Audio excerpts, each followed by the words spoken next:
My husband introduced me as just his wife at work. He later needed my skills to survive. I walked into that ballroom like I'd walked into 100 others. Heel steady, smile polished, hand resting light in the crook of my husband's arm. The hotel was one of those places that tries too hard, all gold chandeliers and marble that echoes when you breathe.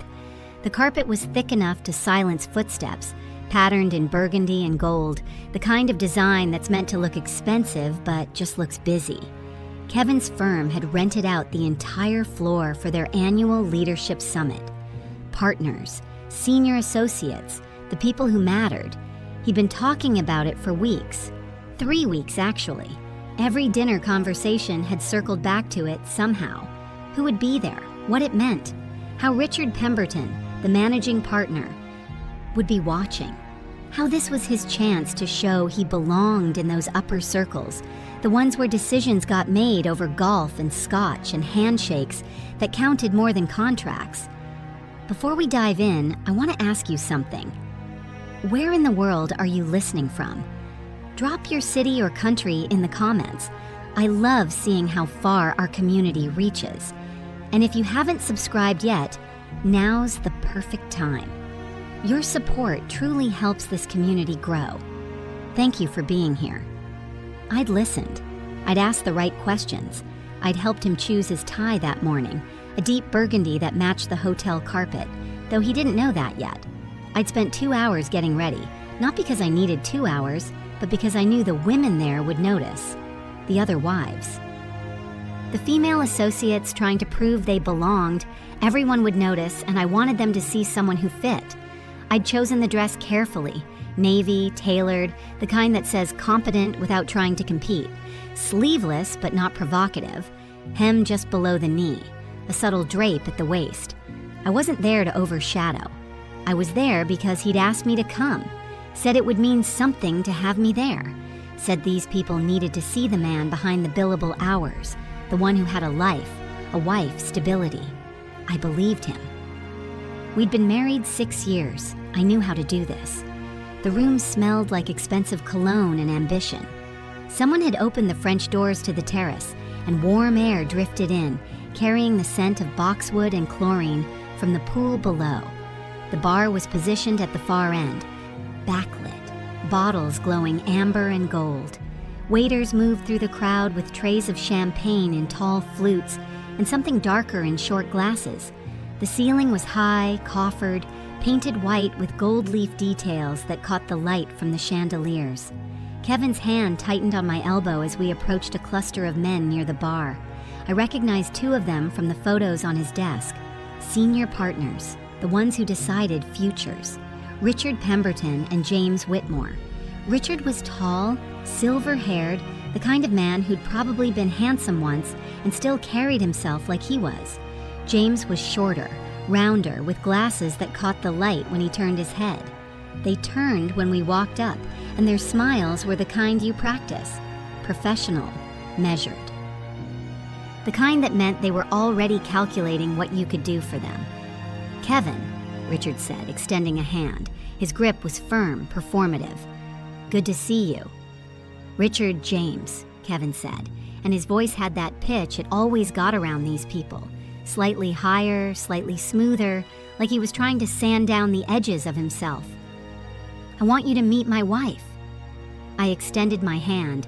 Richard took it, his grip brief and dismissive, the kind where he didn't quite look at me, already glancing past my shoulder at someone more interesting. James didn't extend his hand at all. He nodded, smiled, took a sip of his drink. "This is Naomi," Kevin said. I waited for the rest.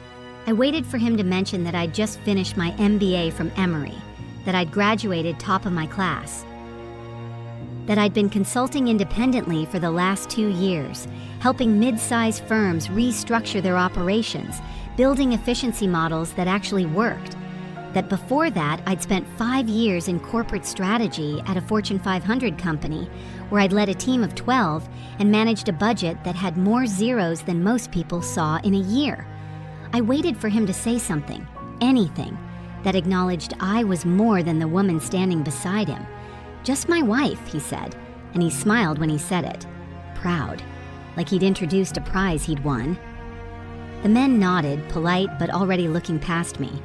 Richard said something about the keynote speaker, some consultant from Boston who specialized in litigation strategy. James mentioned a case he was working on, something complex involving securities fraud. Kevin leaned in, animated, laughing at something I didn't hear. I stood there with my hand still extended, slowly lowering it, feeling the heat crawl up my neck. Just my wife. The words sat in my chest like stones, heavy, sharp-edged. I'd put myself through grad school while working full-time.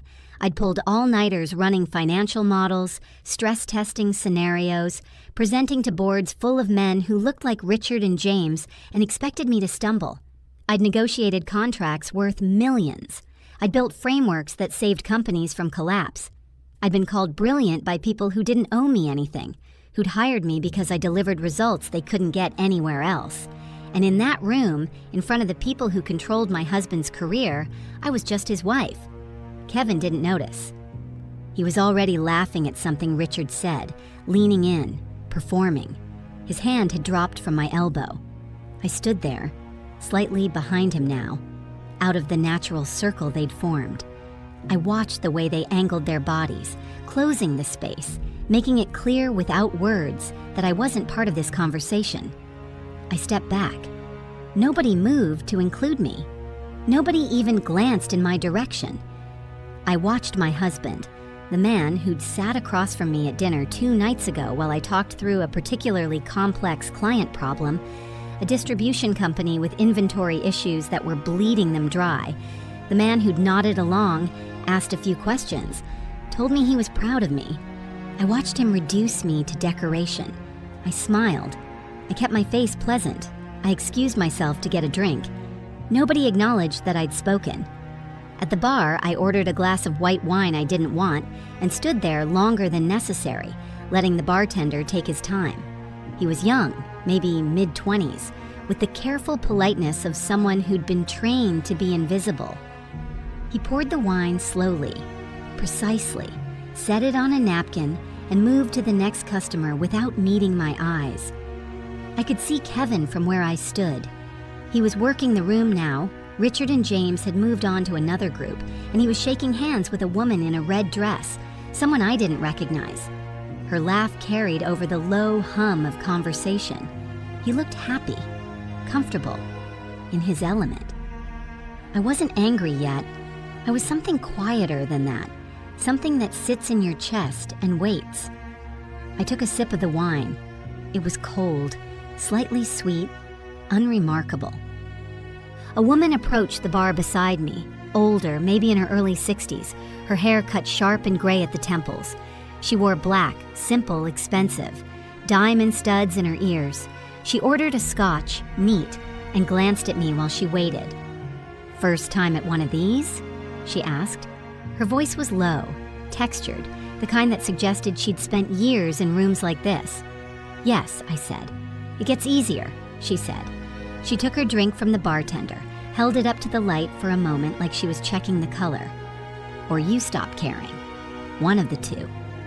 She took a sip, set the glass down, and looked at me directly for the first time. Her eyes were sharp, assessing.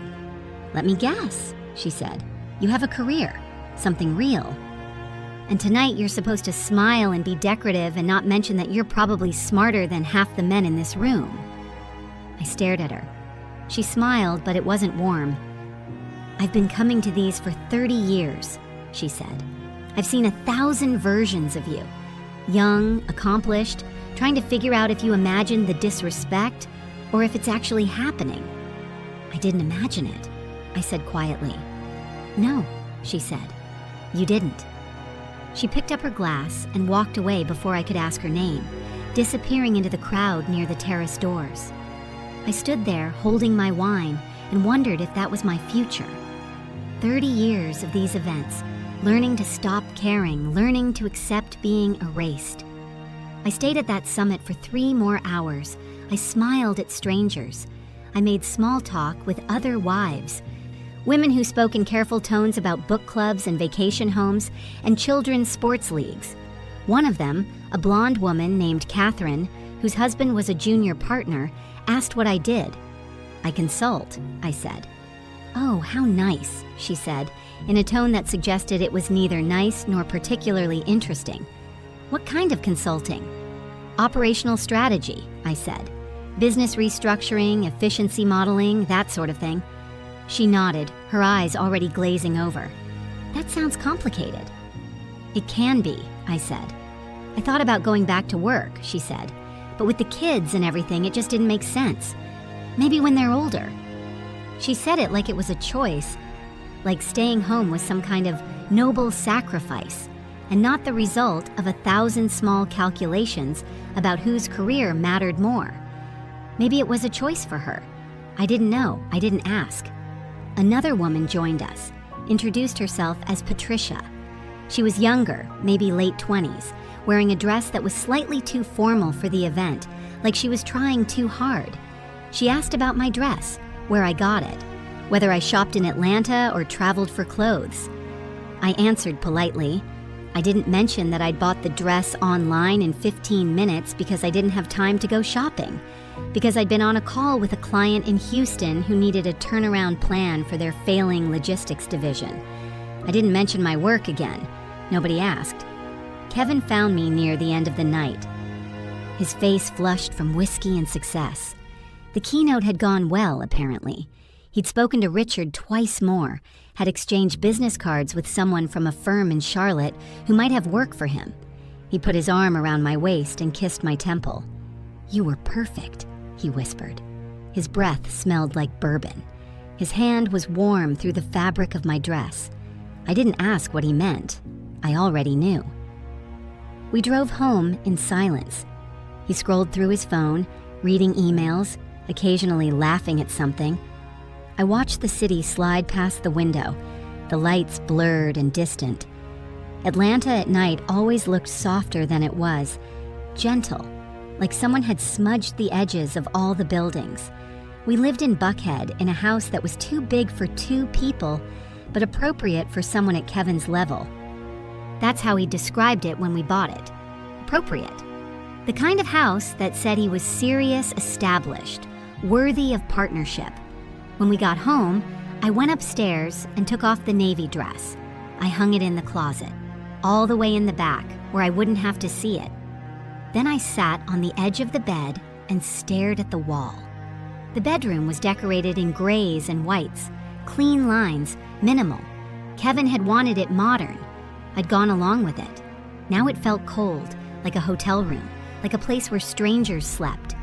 I didn't cry, I didn't yell, I didn't do anything that would have given shape to what I was feeling. I just sat there and understood something I hadn't understood before. My husband didn't see me, not really. He saw a version of me that fit into his life, that complemented his ambitions. That looked good standing beside him, but the rest of me, the part that thought and built and achieved, that part didn't exist to him, not in any way that mattered. I thought about the years I'd spent supporting his career, the dinners I'd hosted for his colleagues, standing in our kitchen making appetizers while they talked about cases and strategy and billing rates. The late nights I'd waited up when he was working on a brief, keeping the coffee fresh, making sure he ate something. The times I'd rearranged my own work schedule to accommodate his needs, pushing client calls, staying up until 2 in the morning to finish analysis because I'd given him my afternoon. I thought about how I'd believed we were building something together, and I realized I'd been building alone. I heard him downstairs, the sound of the refrigerator opening, the clink of a bottle against glass. He'd be having one more drink, unwinding, replaying the evening's victories. He'd come upstairs eventually, pleased with himself, ready to sleep the sleep of someone who'd had a successful night. I got up and went to the bathroom. I washed my face, took off my jewelry, put it in the small dish on the counter. I looked at myself in the mirror.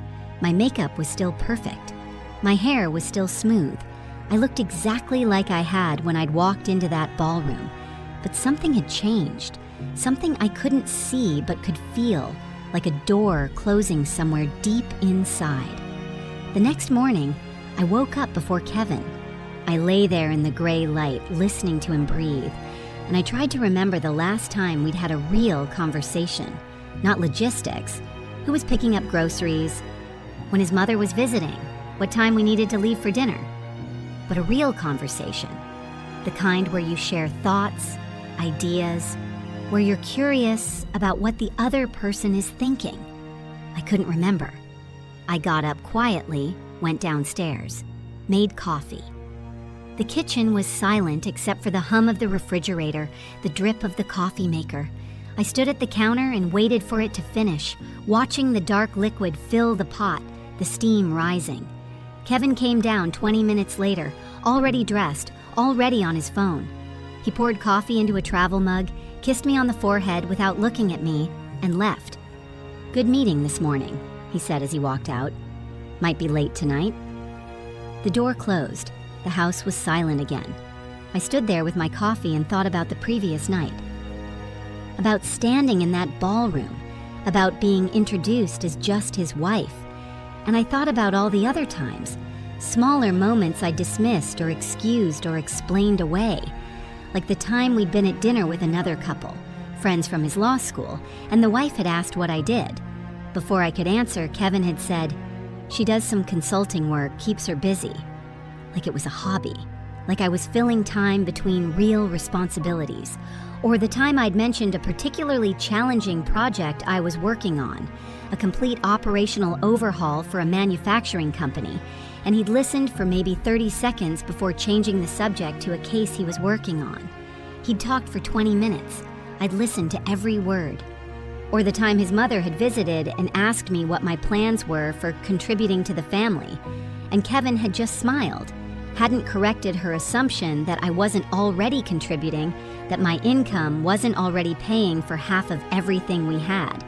Or the time I'd won a contract with a Fortune 500 company, significant work, prestigious, and I'd come home excited to tell him, and he'd said, "That's great, honey," without looking up from his laptop. These moments had always existed. I'd just never strung them together before, never seen the pattern. I told myself he was distracted, busy, focused on his career. I'd told myself it didn't matter, that I didn't need his validation, that I was secure enough in my own accomplishments. But standing in that ballroom, being reduced to just his wife in front of the people he wanted to impress, had stripped away all the stories I'd been telling myself. He didn't see me because he'd never tried to see me. I took my coffee and went to my laptop. I had work to do. A client presentation to finish, a proposal to review, emails to answer. I opened my files and tried to focus, but my mind kept drifting back. I thought about the woman at the bar, the one who'd looked at me with those sharp eyes and said it gets easier or you stop caring. I didn't want either of those things. I didn't want to accept this. I didn't want to become numb to it. But I also didn't know what to do with the understanding that was settling into my bones, heavy and permanent. Over the next few days, I watched Kevin differently, not obviously, not in a way he would notice. But I watched. I watched how he talked about his day at dinner, how he assumed I wanted to hear every detail about his meetings, his cases, the politics of his firm, how he never asked about my day unless I volunteered something first, and even then, how quickly his attention drifted. I watched how he made plans for us without asking, how he'd mention that we were going to dinner with his colleague on Saturday, not as a question, but as a statement. How he'd assume I'd be available, that I'd rearrange anything else I might have going on. I watched how he talked about the future, about making partner, about moving to a bigger house, about starting a family, always in terms of his timeline, his readiness, his career milestones, never asking if that was what I wanted, or when, or how it would fit with what I was building. And I watched how he talked about me to other people, not just that night at the ballroom, but in smaller ways. How he'd answer questions about what I did with vague responses. How he'd minimize my work, not meanly, just casually, like it wasn't worth explaining in detail. I realized he didn't actually understand what I did. He'd never asked for specifics, never asked to see my work, to understand the problems I solved, the value I created. 6 years of marriage, and he had no idea what I was good at. I started testing it in small ways. At dinner one night, I mentioned a complex problem I was working through with a client. I explained it in detail, the kind of detail that would require him to actually listen, to engage. I watched him nod along, making the right sounds, but his eyes were distant.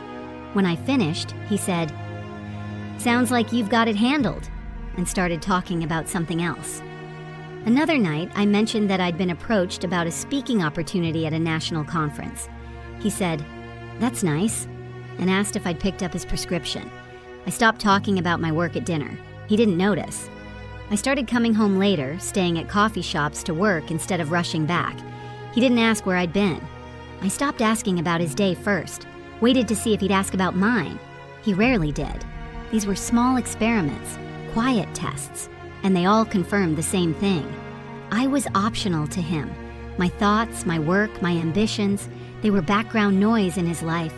I was important only in the ways I supported his story, his image, his goals. Everything else about me was invisible. I thought about leaving. The thought came to me one night while I was brushing my teeth, sudden and clear. I could leave, file for divorce, start over. But something stopped me. Not love. I wasn't sure I felt that anymore. Not fear of being alone. I already felt alone. It was something else, something stubborn. He'd made me invisible. He'd reduced me to just a wife. And some part of me refused to let him off that easy, refused to be the one who walked away, refused to give him the story where I was the one who left, who couldn't handle his success, who wanted different things. I wanted him to understand what he'd lost, not through confrontation, not through explanations or arguments or tearful conversations about how he'd hurt me, through absence, through the slow, quiet understanding that the person he'd dismissed was someone he'd needed all along. I didn't plan it consciously. I didn't sit down and strategize. It was more like a decision that made itself settling into my bones without announcement. I would stay. I would be polite. I would be functional, and I would build something he couldn't touch, something that would make it very clear, eventually, exactly what he'd had and hadn't valued. The next morning, Kevin left early for the office. He kissed me on the forehead, distracted, already on a call before he reached the car. I heard his voice fade as he walked down the driveway, confident, animated, talking to someone about the event, about connections made. I made coffee and sat at the kitchen table with my laptop. The kitchen was bright, too bright. With white cabinets and marble countertops and a window over the sink that looked out onto our backyard. Kevin had wanted marble. I'd wanted something warmer, wood maybe, something with character. We'd gone with marble. I had 3 active consulting projects. All of them were going well. One of them, a supply chain optimization for a regional distributor, was nearly complete. I opened the file and looked at the work I'd done.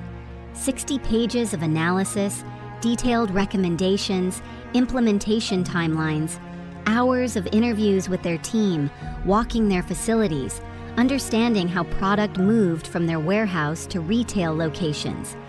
I'd found inefficiencies they didn't know existed, redundancies that were costing them hundreds of thousands annually. It was good work, the kind of work that got results. I thought about what the woman at the bar had said. It gets easier, or you stop caring. I decided I wasn't interested in either option. I opened a new document and started writing. Not a resignation, not a manifesto, just a plan. I wrote down what I wanted, not what I thought I should want, not what would make sense to someone else, not what would be appropriate for Kevin's wife.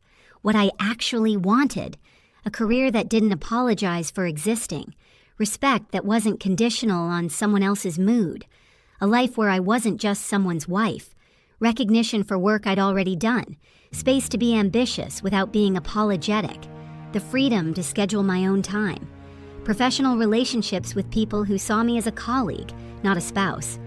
I kept writing. The list grew longer. Some of it was practical. Raise rates, formalize business structure, build a real client base instead of taking referrals from Kevin's contacts, Some of it was emotional. Stop waiting for him to acknowledge my work. Stop explaining my schedule. Stop making myself smaller to make him comfortable. It took me 2 hours. When I finished, I read it over once, then saved it and closed my laptop. Then I went back to work. I finished the supply chain analysis and sent it to the client. They responded within an hour. They wanted to implement immediately. They wanted me to stay on for the execution phase. We negotiated a contract extension. I raised my rate by 20%. They agreed without blinking. I sat there looking at the email and felt something loosen in my chest. This was real. This mattered, not because Kevin acknowledged it, but because the work spoke for itself. Over the next few weeks, I took on more clients. I raised my rates across the board. I stopped scheduling around Kevin's calendar and started scheduling around my own. When he asked me to attend another work event, a dinner with some potential clients, I said no. I didn't explain. I just said I had a commitment. He looked surprised. "Can you move it?" "No," I said. He waited, like he expected me to elaborate. I didn't. "It would really help to have you there," he said. "These people are important." Important. Like I wasn't important. Like my commitment wasn't important. "I'm sure you'll do fine," I said. He stood there for a moment, visibly confused. Then he nodded, kissed me on the cheek, and left. I don't think he noticed how often I started saying no. At first, it was just the events. Then it was other things. Small things that I'd always done without thinking. He'd ask me to pick up his dry cleaning on my way home. I'd say I wasn't going that way. He'd ask if I could reschedule a client call to have dinner with him and some colleagues. I'd say no. He'd mention that his mother was coming to visit and could I take the day off to spend time with her. I said I couldn't. He'd assume I'd be free on Saturday and make plans for us. I'd tell him I had other commitments. Each time he looked slightly more confused, but he never pushed. He never asked what was different. He just accepted it and moved on. I realized he'd never really thought about my schedule before. He'd never considered that my time had value, that my work had deadlines, that my commitments mattered. He'd assumed I was flexible because I'd always been flexible. He'd assumed I could always rearrange things because I always had. Now I wasn't, and he didn't know what to do with that. The interesting thing was how little changed in our day-to-day life. We still lived in the same house. We still had dinner together most nights. We still slept in the same bed. But something fundamental had shifted. I'd stopped accommodating him as my default setting. I'd stopped prioritizing his needs over mine automatically. I'd stopped making myself smaller to fit into his life. And he didn't even fully register it was happening. One night, about 6 weeks after the ballroom, we were sitting in the living room. He was on his laptop, working on something. I was reading a book. The silence was comfortable, familiar. Then he said, without looking up, "You've been different lately." I looked at him. Different how? He frowned, still staring at his screen. I don't know. Busier, I guess. More distracted. "I've always been busy," I said. "Yeah, but..." He trailed off, struggling to articulate something he couldn't quite name. "It just feels different." I waited. He didn't continue. "Is that a problem?" I asked. "No," he said quickly. "No, of course not. I'm glad you're, doing well with your consulting." My consulting. Still minimizing it. Still not seeing it as real work, just something that kept me occupied. "Thanks," I said, and went back to my book. He looked at me for a moment longer, like he wanted to say something else, then returned to his laptop. That was the closest we came to talking about what was changing. And even then, we didn't really talk about it. We circled around it. Acknowledged something was different, then moved on. Because to really talk about it, he'd have to see it. And he still couldn't see it. I joined a professional network for Black women in business. I'd known about it for years, had even attended a few events early in my career, but I'd let it slide when I got married, when Kevin's schedule became the center of our life. Now I went back. They met monthly in a co-working space in Midtown Atlanta, in a building with exposed brick and high ceilings and art on the walls from local artists.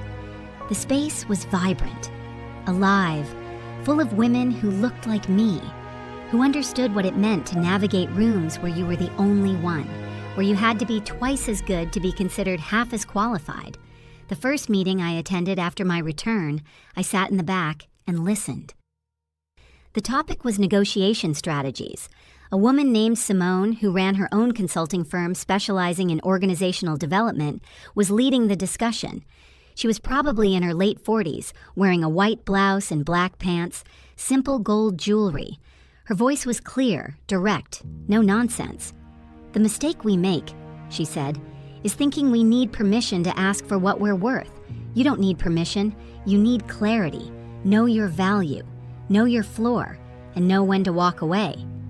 Someone asked about dealing with clients who undervalued their work. "You teach people how to treat you," Simone said. "If you accept less than your worth, you're teaching them that's what you're worth. Stop teaching that lesson." I sat there and felt something shift. The words weren't revolutionary. They weren't even particularly original, but hearing them from a Black woman who'd built something real, who'd survived and thrived in spaces that weren't designed for her, it landed differently. After the session, I stayed for the networking portion.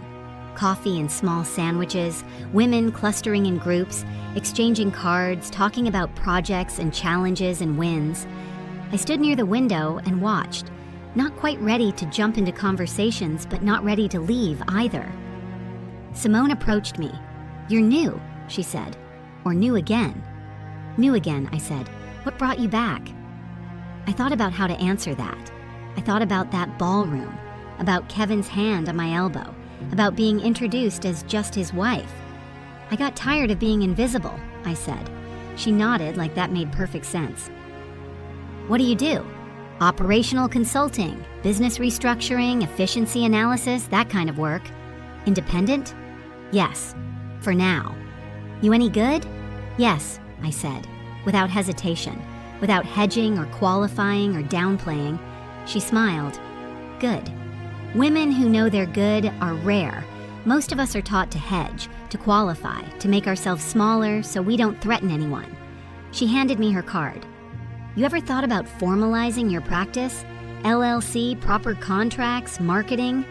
"I've thought about it," I said. "You should do more than think," she said. "You're already doing the work. Why not own it?" I looked at her card. Simone Foster, Principal Consultant, Foster and Associates. A phone number, an email address, a website. "How long have you been running your own firm?" I asked. 12 years, she said. Best decision I ever made. Hardest too, but best. "What made you do it?" She looked at me for a long moment. I got tired of building other people's empires while mine stayed theoretical. I understood that. I understood it completely. That night, I couldn't stop thinking about what Simone had said. "You're already doing the work. Why not own it?" I sat at the kitchen table after Kevin had gone to bed and researched what it would take to formalize my consulting practice. An LLC, a business bank account, professional liability insurance, a website, contracts, a real structure instead of the informal arrangement I'd been operating under. It wasn't complicated. It was just a decision. And that's what scared me, I realized. Not the logistics, not the financial risk, but the finality of it, the statement it would make. If I formalized my practice, I was saying this was real. This mattered. This was my career, not a hobby, not something to keep me busy while Kevin built his real life. I was claiming space, and some part of me was still afraid of what that would mean. I thought about Kevin upstairs, sleeping peacefully, completely unaware that I was sitting down here contemplating a future that might not include him in the way he assumed it would.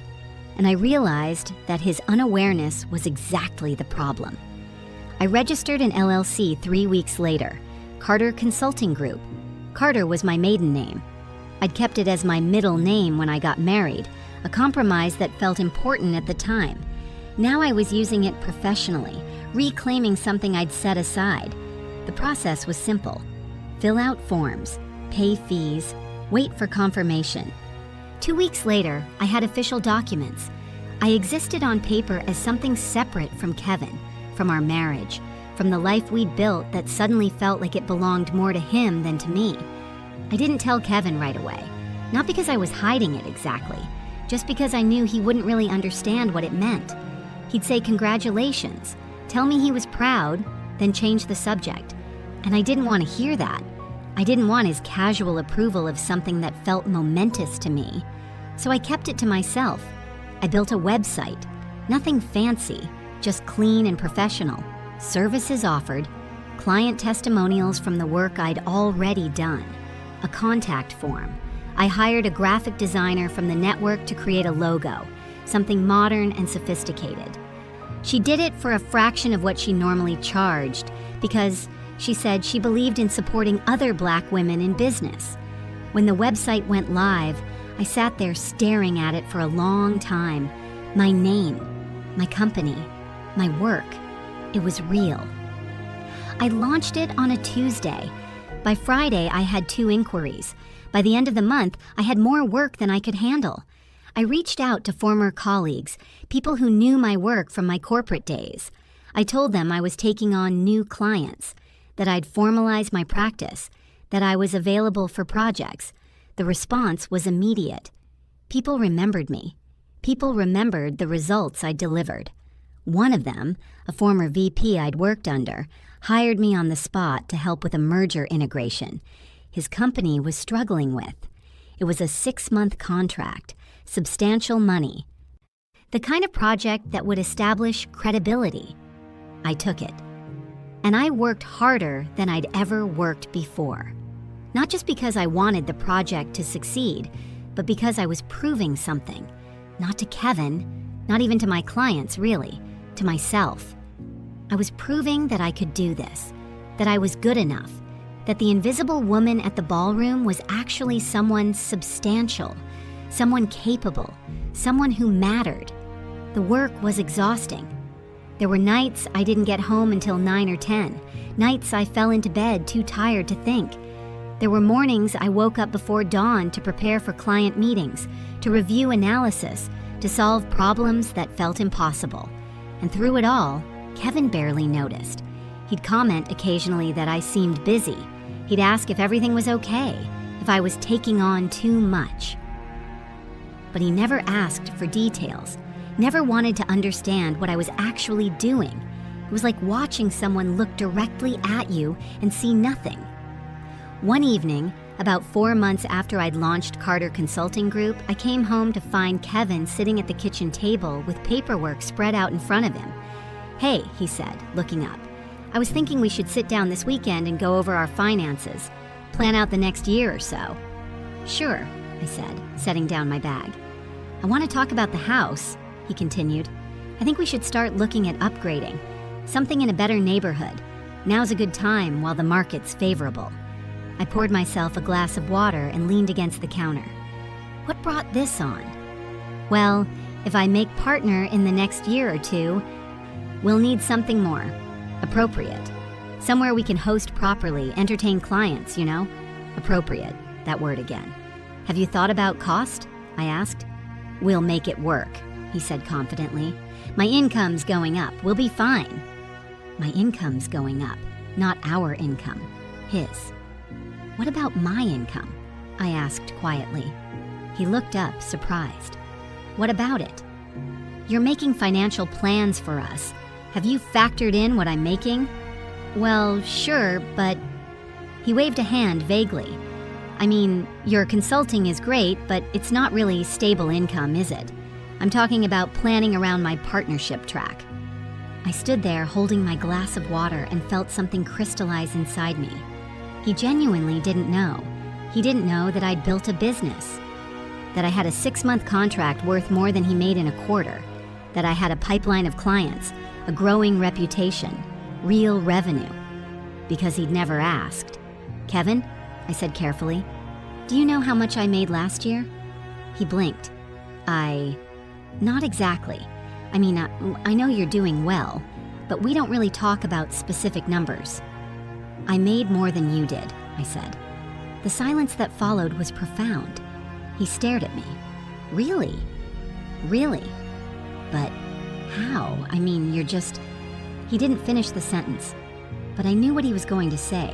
Just consulting, just doing some work on the side, just keeping busy, just his wife. I built a business, I said. I formalized it 8 months ago. I have an LLC, a website, multiple long-term contracts. I've been building this while you've been assuming it was a hobby. He looked genuinely shocked. Why didn't you tell me? And there it was, the question that revealed everything. Why didn't I tell him? Because he never asked. Because in 6 years of marriage, he'd never once shown real interest in the specifics of my work. Because every time I'd tried to share something, he'd glazed over, changed the subject, or reduced it to something trivial. Because I'd learned that my accomplishments didn't matter to him unless they somehow reflected on him. I did tell you, I said quietly. You weren't listening. He opened his mouth to argue, then closed it. Because somewhere, dimly, he was starting to realize I was right. Okay, he said finally. Okay, well, that's great, Naomi. Really, I'm proud of you. The words were right. But they were hollow, performative.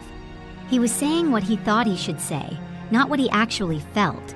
Because what he actually felt, I could see it on his face, was confused, disoriented. Like the world had shifted slightly and he couldn't quite get his footing. His wife, the one he'd introduced as just his wife, was out-earning him, and he didn't know what to do with that information. We can talk about the house another time, he said, gathering up his papers. I need to prepare for a meeting tomorrow. He left the kitchen. I heard him go upstairs, heard the door to his study close. I stood there in the empty kitchen and realized something. I'd waited for this moment. Some part of me had wanted him to know, to understand what he'd been dismissing all this time. But now that he knew, I felt nothing. Not satisfaction. Not vindication, not even anger. Just distance. The gap between us had grown so wide that his reaction, his surprise, his confusion, none of it touched me anymore. I'd moved on without realizing it. While I'd been building my business, proving myself to clients, establishing credibility in my field, I'd stopped needing Kevin to validate me. And that realization was more significant than anything else that had happened. The weeks that followed were strange. Kevin tried in his way. He asked about my work more often. He wanted to hear about my clients, my projects. He suggested we go out to celebrate my success, but it felt forced, performative. Like he was trying to retrofit interest into a relationship that had never had it. And I found I didn't want his interest anymore. Not like this. Not as an afterthought. Not as a response to discovering I was successful despite his neglect. I wanted someone who'd been curious from the beginning, who'd wanted to know what I was building while I was building it, who'd seen me when I was invisible to everyone else. Kevin wasn't that person. He'd never been that person. I just finally accepted it. One night, Simone and I had coffee, just the two of us after one of the network meetings. We sat in a quiet cafe in Virginia Highland, the kind of place with mismatched furniture and local art on the walls. You're different, she said, studying me over her cup. From when you first came back to the network, steadier. I feel different, I said. How's the marriage? The question was direct, unapologetic. That was one thing I appreciated about Simone. She didn't dance around subjects. Ending, I think, I said. Not dramatically, just running out. She nodded. Sometimes the hardest part is admitting that. We're taught to fight for marriages, to work on them, to try harder. Nobody teaches us that sometimes the relationship just doesn't fit anymore, that people grow in different directions, and that's okay. Does it get easier? I asked. Being alone? You're already alone, she said gently. You've been alone for a while. You're just thinking about making it official. I knew she was right. The thing nobody tells you, she continued, is that being alone by yourself is actually less lonely than being alone with someone who doesn't see you. At least when you're by yourself, you're not constantly reminded of your invisibility. I thought about that. about all the dinners with Kevin where I felt more alone than when I ate by myself, about lying next to him at night and feeling the distance between us like a physical presence. "What made you leave your marriage?" I asked. She'd mentioned once, briefly, that she'd been married before. "Same thing," she said. "He didn't see me, and I got tired of trying to make myself visible to someone who'd decided I was background scenery." "Do you regret it?" "Never," she said without hesitation. "Best thing I ever did. Scary as hell, but best." We sat there in comfortable silence for a moment. "You know what the interesting thing is?" Simone said. "The revenge, the real revenge, isn't in leaving. It's in becoming. In building something so substantial, so undeniably yours, that the person who dismissed you has to watch you thrive without them." "Is that what you did?" I asked. She smiled. "Still doing it. Every single day." I thought about that conversation a lot in the weeks that followed. About becoming. About revenge being a thing you build, not a thing you inflict. About how the best response to being made invisible isn't to demand to be seen, but to become so bright that your absence leaves darkness. I threw myself into my work, not to prove anything to Kevin anymore, just because I loved it. I loved the challenge of walking into a broken system and figuring out how to fix it. I loved the puzzle of efficiency, of optimization, of making things work better. I hired a part-time assistant, a recent graduate named Jasmine, who was smart and hungry and reminded me of myself at that age. She helped with scheduling, client communications, research. She was good. Within 3 months, I hired her full-time. I moved out of our house and into a small office downtown, a bright space in a renovated building on Peachtree, windows that overlooked the street, exposed brick, good light. It cost more than I wanted to spend, but it felt important to have a physical space that was mine, separate from Kevin, separate from our home. The day I signed the lease, I stood in the empty office and felt something settle into place. This was mine. This space, this business, this future I was building, all mine. I loved that office. I loved the sound of the city outside, the rhythm of it, the proof that the world kept moving. I loved having somewhere to go that had nothing to do with being someone's wife. Kevin asked about it once. "Why do you need an office? You have space at home." "I want separation," I said. "Work and life." He accepted that explanation, though I could see he didn't really understand it. To him, my work was still small enough to fit into corners of our shared life. He couldn't conceive of it being substantial enough to require its own space, but he didn't argue. Lately, he didn't argue about anything. There was a carefulness between us, a wariness, like we were both aware that something was breaking, but neither of us wanted to be the one to acknowledge it. Kevin and I existed in parallel. We shared a house, a bed, a last name, but we didn't share a life. Not anymore. I thought about leaving constantly, but some stubborn part of me kept waiting. For what? I wasn't entirely sure. Maybe I was waiting for him to notice what he was losing. Maybe I was waiting to be certain I could survive on my own. Maybe I was just waiting for the right moment, whatever that meant. Or maybe, and this felt closest to the truth, I was waiting for him to need me, to really need me, not as a decoration or a support system, but for something substantial, for my skills, my expertise, my capabilities. I wanted him to ask for my help and realize I was no longer available. That was the revenge I hadn't known I wanted until I understood it was possible, silent, legal, just the removal of access. I didn't have to wait long. About 18 months after that night in the ballroom, Kevin's firm lost a major client. I heard about it through Simone, who'd heard it through someone else in the network. A financial services company that had been with Kevin's firm for over a decade decided to switch to a competitor. The account was worth millions. The loss sent shockwaves through the firm. Kevin came home that night looking pale. He poured himself a bourbon and sat in the living room without turning on the lights. I stood in the doorway and watched him. The evening light coming through the windows was soft, golden, making everything look gentler than it was. Bad day? I asked. We lost Meridian, he said. I knew the name. I'd heard him mention it dozens of times over the years. One of the firm's anchor clients, the kind that provided steady revenue, prestige, credibility. I'm sorry, I said. He nodded, staring into his glass. The ice clinked when he moved his hand. Richard is furious. He's talking about restructuring the entire client services division. There are going to be layoffs, maybe demotions. He paused, took a long drink. People are going to lose their jobs over this.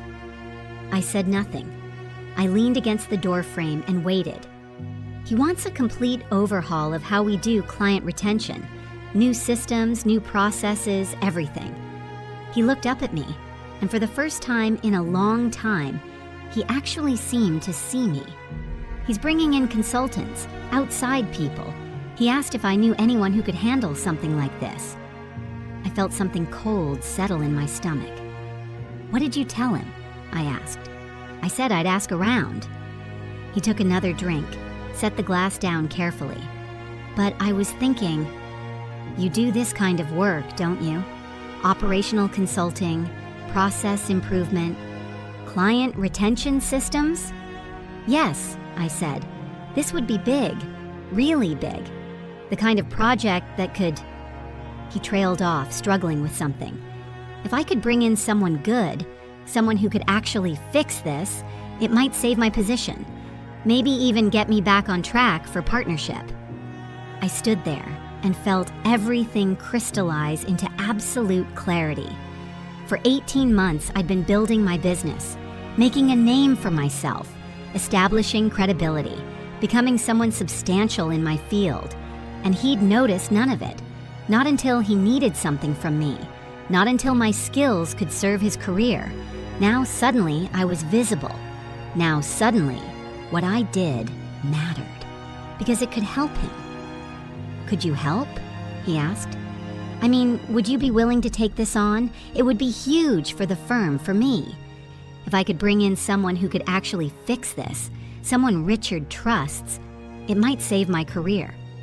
He needed me, not as decoration, not as support, as someone who could solve a problem he couldn't solve himself.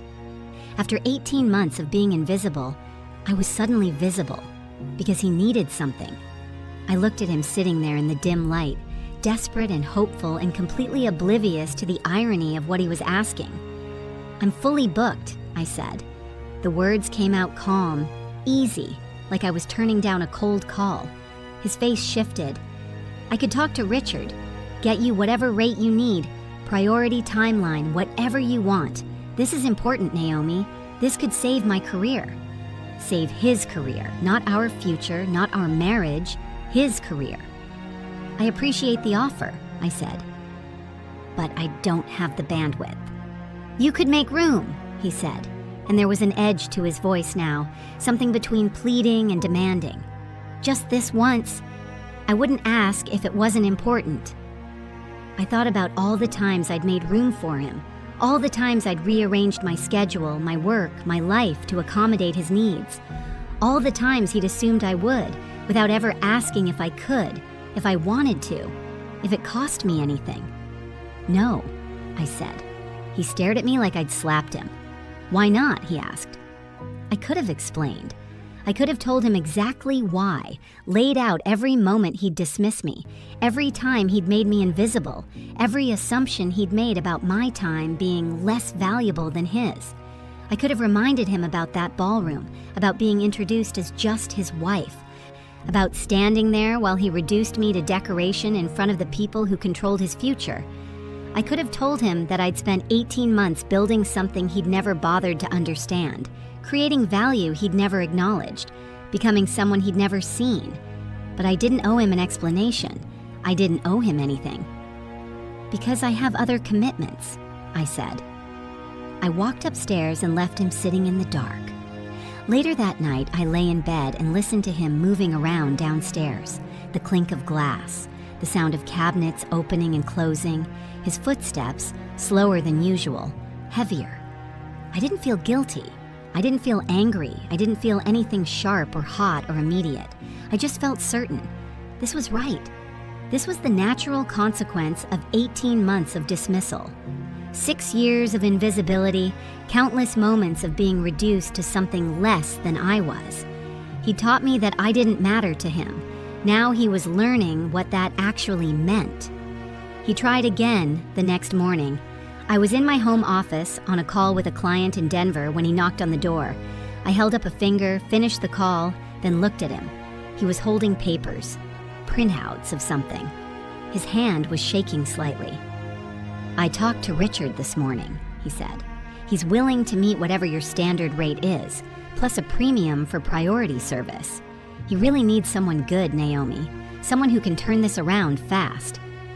"I'm not available," I said. "I'm not available," I repeated, my voice level, calm. "I have existing clients who are counting on me. I can't just drop everything because Richard needs help." "This isn't about Richard," Kevin said, and there was something raw in his voice. "This is about me, about us, about our future." I looked at him carefully. "No," I said quietly. "This is about your future, your career, your firm. And I'm sorry they're in trouble, I really am. But that's not my problem." "How can you say that?" He looked genuinely bewildered. "We're married. Your problems are my problems are yours. That's how this works." "Is it?" I asked. "Because I don't remember you treating my work that way. I don't remember you rearranging your schedule when I had important deadlines. I don't remember you canceling your plans to support my career." "That's different," he said automatically, then stopped himself. "I mean, I would have, if you'd asked." "I shouldn't have to ask," I said. "Just like you're not asking me right now. You're assuming. You're assuming I'll drop everything, restructure my commitments, prioritize your needs over my existing obligations. You're assuming because you've always assumed, because in your mind my work is optional and yours is essential." He stood there silent, holding his useless printouts. "I can't help you," I said. "I'm sorry, but I can't." He turned and left without another word. Over the next week, he tried different approaches. He'd leave articles on my desk about the financial services industry, about the importance of client retention, about crisis management. He'd send me emails outlining the scope of what the firm needed, emphasizing the complexity, the challenge, the opportunity. He brought it up over breakfast. "Just think about it. You don't have to decide right now." He mentioned it over dinner. "Richard asked about you again. I think he's really impressed by your reputation." He brought it up as we were getting ready for bed. "It would only be a few months. You could finish up your other projects first." Each time, I said no. I didn't raise my voice. I didn't argue. I didn't elaborate or justify or explain beyond what I'd already said. I just said no. And I watched him realize, slowly, painfully, that no meant no. That I wasn't going to change my mind. That he couldn't convince me or negotiate with me or guilt me into helping. I watched him understand, maybe for the first time in our marriage, that he'd lost access, that the person he'd dismissed for years was no longer available when he decided he needed her. The conversations got shorter, the attempts less frequent. I could see something changing in him, some fundamental recalibration happening. He stopped asking. He stopped mentioning the firm's problems. He came home later, stayed in his study longer, drank more in the evenings. I heard later, through the network, because the network always knew everything, that Kevin's firm had hired an outside consultant. Someone from New York with an expensive reputation and an even more expensive fee. Someone who came in and asked hard questions, restructured everything, forced uncomfortable truths into the light. The process was brutal, apparently. Long hours, hard conversations, people crying in conference rooms. Kevin barely kept his position. I heard about the meeting where Richard Pemberton, the managing partner who'd smiled so politely at me in that ballroom, made comments about Kevin's judgment, about his inability to cultivate resources, about how disappointing it was that his own wife was a successful consultant and he couldn't secure her services, about how that failure said something about him as a professional. I wasn't there to hear it, but I knew people who were. And the story made its way back to me through the channels I'd built without realizing I was building them. The network of Black women in business, the professional circles I'd joined, the reputation I'd developed as someone who delivered results. In those circles, my name had value. My work had credibility. My decision to turn down Kevin's firm was seen as smart business, not taking on a project that was already damaged, not letting personal relationships cloud professional judgment. Nobody saw it as a wife refusing to help her husband. They saw it as a professional making a strategic decision. And that perspective, that I could make a decision about my career without reference to my marriage, felt revolutionary. Kevin came home from that meeting and went straight to his study. I heard the door close, heard the distinctive sound of whiskey being poured, the ice clinking against glass. I didn't go to him. I sat in the kitchen with my laptop and finished a proposal I'd been working on. A healthcare company in Chicago, looking to streamline their vendor management. Complex work, significant budget, the kind of project that would elevate my firm's profile even further. I sent the proposal at 9:30. By 10, I had a response. They wanted to move forward immediately. They wanted me to start within the month. The contract was substantial, 6 figures, the kind of number that made my stomach flip even though I'd earned it. I closed my laptop and sat there in the quiet kitchen, listening to the hum of the refrigerator, the distant sound of traffic outside. I thought about Kevin upstairs, sitting in the dark with his failures, and I felt nothing. Not satisfaction, not vindication, not even pity, just distance. The gap between us had grown so wide that his pain didn't reach me anymore. His crisis was his own. His career struggles were his to navigate. I'd moved on. Not dramatically, not with announcement or ceremony, just quietly, inevitably, like water finding a new path when the old one is blocked. I'd become unavailable. And that unavailability was more powerful than any confrontation could have been, because it wasn't about anger, it wasn't about punishment, it was about the natural consequence of being invisible for so long that by the time you're needed, you're already somewhere else. Looking back, I think that was the moment our marriage truly ended. Not the divorce papers that would come later, not the physical separation, but that moment when he needed me and I wasn't there. When he reached for access he'd taken for granted and found nothing. When he realized that just his wife had become someone else entirely, someone he didn't know, someone he'd never bothered to know, and someone who no longer needed him to validate her existence. The months that followed had a strange quality to them. Kevin and I still lived together, still went through the motions of being married, but we'd become polite strangers, sharing space. We orbited each other carefully, speaking when necessary, existing otherwise in our separate worlds. I noticed small things, how he'd start to say something, then stop himself, how he'd look at me sometimes across the dinner table with an expression I couldn't quite read, confusion maybe, or something like regret, how he'd pick up his phone to text me during the day, then apparently think better of it. He was trying to reconnect, I realized. In his limited way, he was trying to bridge the gap that had opened between us. One Saturday morning, he suggested we have breakfast together. Not unusual, except that he actually made the food himself. Scrambled eggs, toast, coffee.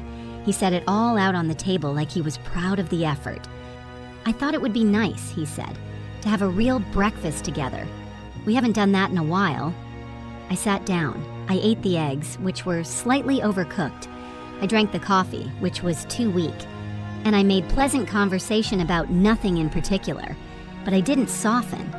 I didn't let the gesture mean what he wanted it to mean, because the gap between us wasn't about breakfast. It wasn't something that could be fixed with small gestures and renewed attention. It was about years of not seeing me, years of reducing me to just a wife, years of assuming I would always be there, available, accommodating, smaller than I actually was. You can't undo that with scrambled eggs. Another time, he came home with flowers, peonies, my favorite. though I couldn't remember ever telling him that. Someone must have mentioned it, his assistant maybe, or his mother. "Just because," he said, handing them to me with a smile that looked uncertain. I thanked him. I put them in a vase. I set them on the kitchen counter where they looked beautiful for about a week before they started to wilt, and I felt nothing, not touched, not angry, just nothing. The flowers were a gesture toward a woman he'd never actually known, a performance of husbanding that came too late to matter. I watched him try. I watched him notice, finally, that I wasn't the person he'd thought I was, that I had a whole life he knew nothing about, work that consumed my energy and attention, professional relationships that mattered to me. I watched him realize he'd lost something, even if he couldn't quite articulate what. And I felt a kind of distant sadness about it, not for myself, for him, maybe, for the waste of it all. We could have been partners. We could have built something real together. But he'd been too focused on his own ambitions, too sure that my role was to support rather than build alongside him. And now it was too late. The realization of that, the finality of it, settled into me quietly.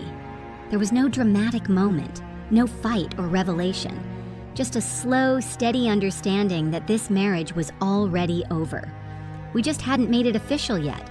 I found myself spending even more time at my office, not avoiding him exactly, just existing where I was meant to exist, in the space I'd built for myself. The work consumed me in the best possible way. I was good at it, better than good. My clients trusted me, valued my insight, implemented my recommendations, and saw real results. Word of mouth brought new opportunities almost faster than I could take them on. I started being more selective. Not every project was worth my time. I learned to say no to work that didn't interest me, that didn't challenge me, that didn't align with the direction I wanted to take the firm. That power, the power to choose, to decline, to set my own terms, was intoxicating in a quiet way. I'd spent so long accommodating, adjusting, making myself fit into other people's expectations. Now I was building something that fit me, that reflected my values, my skills, my vision, and Kevin watched it happen from a distance, increasingly irrelevant to the life I was building. One evening, I came home late from a client dinner. Kevin was still up, sitting in the living room with a glass of wine, the television on but muted. "How was your dinner?" he asked when I came in. "Good," I said, "productive." "New client?" "Expansion of an existing relationship. They want me to take on their entire operational strategy for the next fiscal year." He nodded. "That's great." There was a pause. I stood there with my bag, ready to go upstairs, but something in his expression made me wait. "I've been thinking," he said slowly, "about us, about everything." I didn't respond. I just waited. "I know things have been different," he continued, "between us. And I think maybe I haven't been the partner I should have been." It was the closest he'd come to acknowledging any of it. The dismissals, the invisibility, the years of not seeing me. "Okay," I said. He looked at me, clearly wanting more, wanting me to engage, to open up, to tell him it was fine or it wasn't fine or something, anything that would give him direction. But I had nothing to give him. "I want to do better," he said. "I want to, I don't know, support you more, be more involved in what you're doing." "Why?" I asked quietly. The question clearly surprised him. "Because you're my wife, because I love you, because that's what marriage is supposed to be." I looked at him for a long moment, at this man I'd shared 6 years with, who was only now, too late, trying to see me. "I think," I said carefully, "that we might want different things." "What do you mean?" "I mean, I've built something that's mine. And I don't think I want to share it with someone who only became interested once it was successful enough to notice." He flinched. "That's not fair, isn't it?" We looked at each other across the room, two people who'd grown into strangers. "I should have seen it sooner," he said finally. "What you were building, what you were capable of. I should have, I don't know, paid more attention." "Yes," I said, "you should have." There was nothing else to say. I went upstairs, leaving him sitting in the dim light of the living room. That conversation changed something, not between us that was already changed beyond repair, but in the air of the house, in the understanding we both now shared. This was ending. It was just a matter of when. Kevin and I stayed married for another year after that. We were polite. We were functional. We existed in the same space without collision, but we both knew it was over. He stopped talking about partnership. He stopped talking about his work at all, actually. He came home, ate dinner, watched television, went to bed. He moved through the house like a ghost, present but not really there. I barely noticed. I was too busy building. My firm grew. I hired 2 more consultants, both women I'd met through the network, both brilliant, both hungry for the kind of opportunity I could offer. We took on bigger projects, more complex challenges. We developed a reputation for doing what other consultants couldn't, seeing what others missed, delivering results that actually stuck. I was invited to speak at conferences, first regionally, then nationally. My name started appearing in industry publications, quoted as an expert, sought out for commentary. I became visible, not because someone decided to see me, but because I'd built something too substantial to ignore. And through it all, Kevin watched. Silent, distant, diminished somehow. I didn't gloat. I didn't point out the irony. I didn't need to. The contrast between who I was becoming and who he'd thought I was spoke louder than any words could. Then one Tuesday afternoon, I came home early to pick up some documents and found him packing. He was standing in our bedroom with a suitcase open on the bed, folding shirts into neat squares. The methodical way he was doing it, precise, careful, somehow made it more final. "What are you doing?"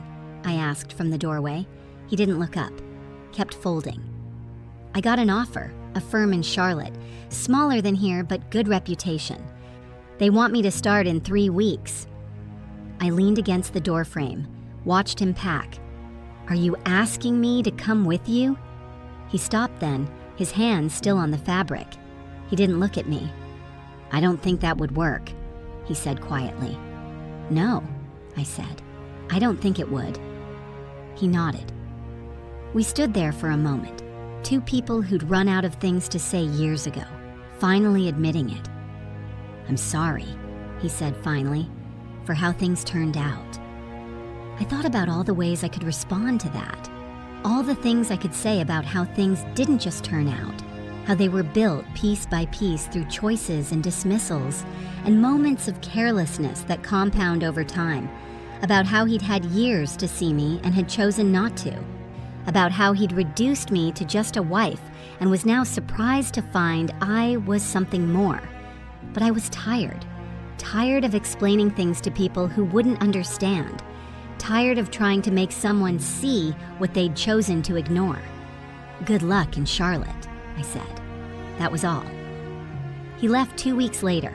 The divorce was quick, efficient, the kind you get when both people want it over and neither wants to fight about details.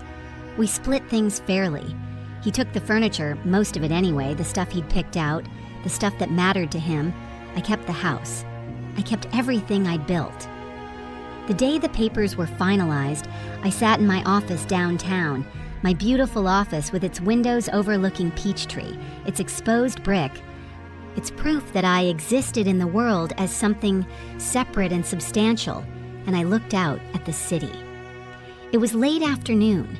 The sky was going gold and pink, the buildings catching the light, the city settling into that brief, quiet moment before evening fully arrives. I thought about the woman I'd been, standing in that ballroom 2.5 years ago, smiling while her husband reduced her to nothing. I thought about the woman I was now, business owner, consultant, expert, someone people sought out, someone people respected, someone who mattered. I didn't feel triumphant. I didn't feel vindicated. I just felt free. My phone buzzed. A text from Simone. "Drinks tonight? We're celebrating Lakeisha's new contract." I smiled and texted back, "I'll be there." I gathered my things, locked the office, and walked out into the evening. The city was loud and alive, full of people moving toward whatever came next. I joined them, just another woman with somewhere to be, someone to meet, a life that was entirely her own. Just another woman who knew exactly what she was worth, and had learned that the best revenge isn't loud or dramatic or performative. It's building a life so full, so rich, so undeniably yours that the people who dismissed you become irrelevant. Not because you hate them, not because you're trying to prove something, but because you've moved on to a place where they simply don't matter anymore. That's what I did, and I never looked back. The years after the divorce were remarkable in their ordinariness. No dramatic transformation, no sudden revelation. Just the steady accumulation of days where I belonged entirely to myself. My firm continued to grow, but in a measured way. I wasn't chasing growth for growth's sake anymore. I was choosing projects that mattered, that challenged me, that aligned with the values I'd spent years clarifying. I brought on a third consultant, then a fourth. All women, all brilliant, all with their own stories of being underestimated, overlooked, dismissed. We built something together. Not just a business, but a culture. A place where excellence was expected and recognized. Where ambition wasn't something to apologize for. Where being smart and capable and demanding wasn't seen as threatening. I thought sometimes about how different this was from my marriage. How in this space I'd created, people saw me, really saw me. My ideas mattered. My expertise was valued. My time was respected. It should have been the baseline, but it felt revolutionary. I went to conferences now as a speaker, not an attendee. People knew my name before I introduced myself. They'd read my articles, implemented my frameworks, recommended me to their colleagues. It was strange, being visible, being known.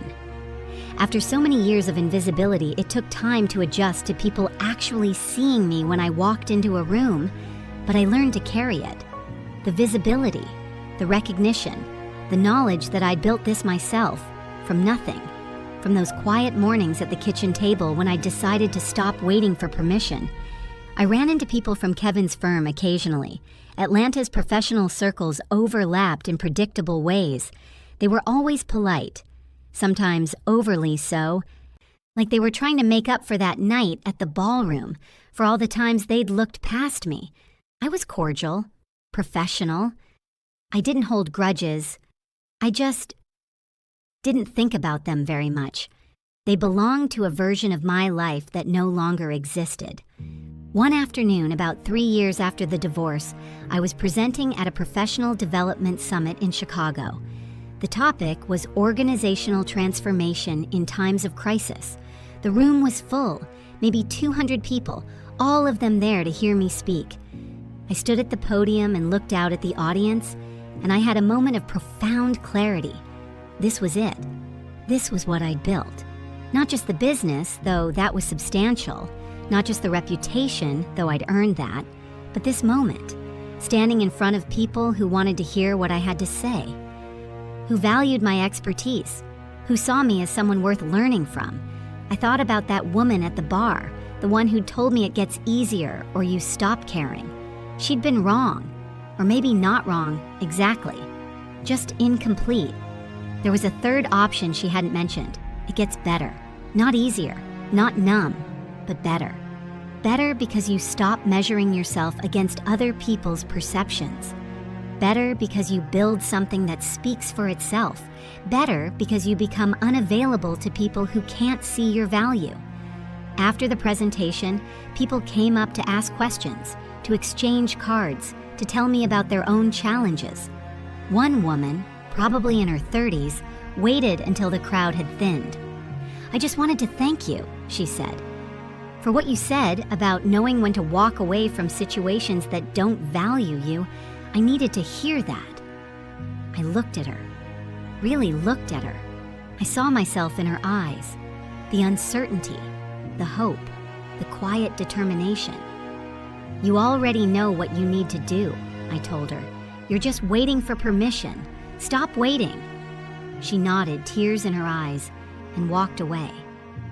I stood there in the empty conference room and thought about all the women who were still waiting, still making themselves smaller, still invisible.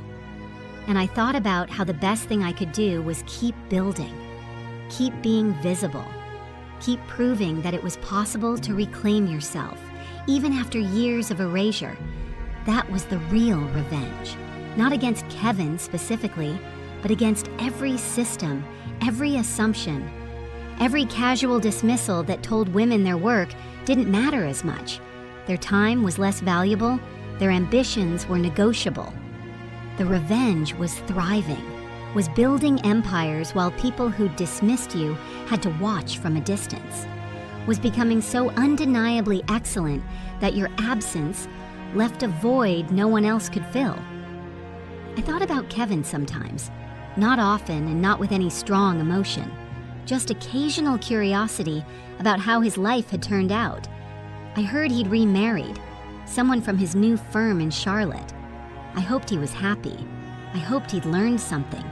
But mostly, I hoped he understood that some doors, once closed, don't open again. Not because of anger, not because of spite, but because the person on the other side doesn't need them anymore. The years that followed were good ones. Not easy. Exactly, but good in the way that things are good when they're yours, when you've built them yourself, when nobody can take them away. My firm continued to grow. We expanded, took on bigger clients, more complex challenges. I hired women who reminded me of the woman I'd been, smart, hungry, tired of being underestimated. I taught them what Simone had taught me, what I'd learned the hard way, that your value doesn't depend on whether someone else can see it, that the best revenge is becoming unavailable, that sometimes the most powerful thing you can say is nothing at all. I went to professional events now, conferences and galas and networking dinners, and when I introduced myself, it was as the founder of Carter Consulting Group, as an expert in organizational transformation, as someone whose work spoke for itself. Nobody ever asked if I was someone's wife, and if they had, I would have smiled and said yes, because I was my own. I ran into Richard Pemberton once, several years later, at a conference in Nashville. I was there presenting on a panel about operational transformation in professional services. He was in the audience, sitting near the back, taking notes.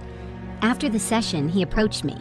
He was older, grayer, still wearing that same practiced smile, but something about it looked tired now, worn. "Naomi," he said, "that was an excellent presentation." "Thank you," I said. "I had no idea you were doing this kind of work." He glanced at the program in his hand, at my bio, at the list of clients and credentials. "The scope of what you've built, it's really impressive." I looked at him. "I've been doing this kind of work for years." He had the grace to look uncomfortable. "I suppose I should have paid more attention." "Yes," I said, "you should have." I excused myself and walked away. That night, I had dinner with my team. Jasmine was there, now a senior consultant, brilliant and confident. 2 other women I'd hired, both rising stars in their own right. We sat at a restaurant overlooking the Cumberland River, talking about the conference, about upcoming projects, about where we wanted to take the firm next. Jasmine asked me how I'd gotten started, how I'd built the courage to go out on my own. I thought about the question. I thought about that ballroom, about the navy dress hanging in the back of a closet I didn't live in anymore, about the slow, quiet decision to stop waiting for permission. "I got tired of being invisible," I said. They nodded like they understood. Maybe they did. Maybe every woman at that table had her own version of that story, her own moment of erasure that became the catalyst for something better. We finished our dinner and walked back through the city. The lights were bright, reflecting off the river, the streets full of people moving toward their own futures. I thought about how far I'd come from that night, how many decisions it had taken, how many times I'd had to choose myself when no one else would. I thought about Kevin, wherever he was, living whatever life he'd built in Charlotte. I hoped he was fine. I hoped he'd learned something. But mostly, I hoped he understood that some doors once closed don't open again, not because of anger, not because of spite, but because the person on the other side doesn't need them anymore. I walked through Nashville with my team, laughing at something Jasmine said, planning tomorrow and next month and next year. I walked through a city that didn't know me as anyone's wife, didn't know me as anything except the woman I'd built myself into, and that was enough. More than enough. It was everything. If this story moved you, don't forget to like, subscribe, and turn on notifications. And before you go, click on hype to help this video reach even more people. Your support keeps these voices alive and keeps our community growing. Thank you for listening.